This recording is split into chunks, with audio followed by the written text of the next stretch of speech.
From the heroics and heartbreak to the buzzer beaters and Cinderella stories that make March magic,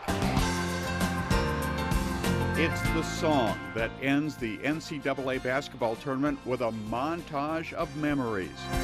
The ball is tipped. One Shining Moment was written by this man, David Barrett. It's a little bit of a tiny miracle the way this all fell together.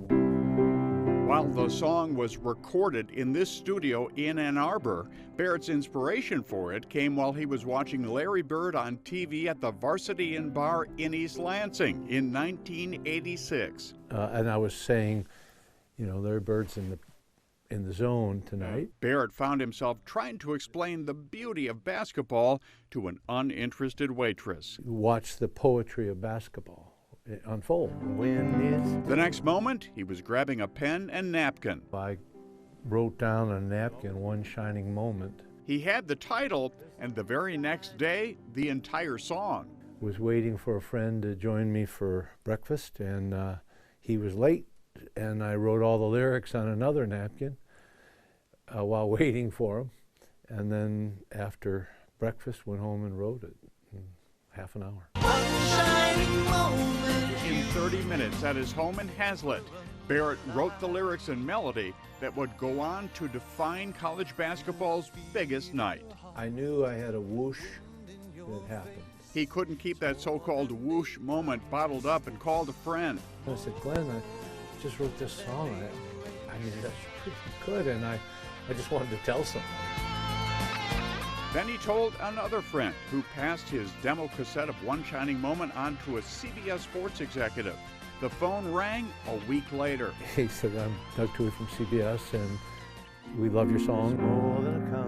But CBS didn't initially love it for basketball, instead asking Barrett, would you mind if we use it for the Super Bowl? And I said, yeah, terribly.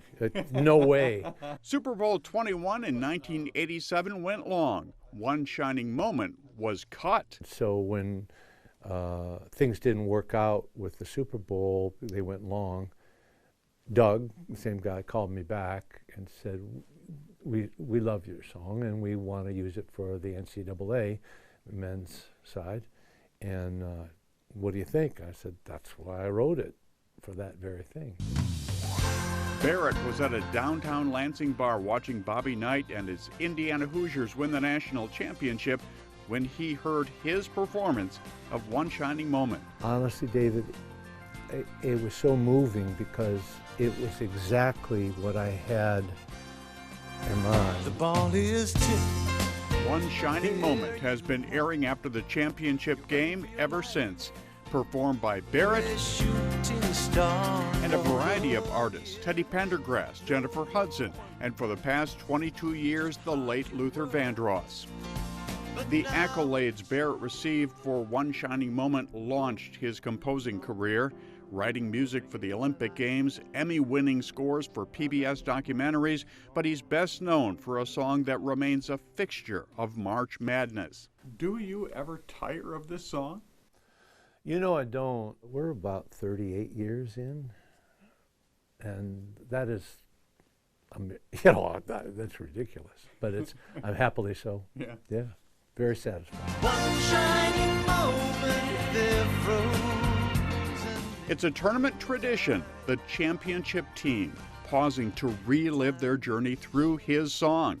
Barrett carries a reminder of that significance in his wallet. It reminds me of what we created here, and it captures their one shining moment. One man's moment of inspiration became the soundtrack to some of the most unforgettable moments in college basketball history on the game's biggest stage.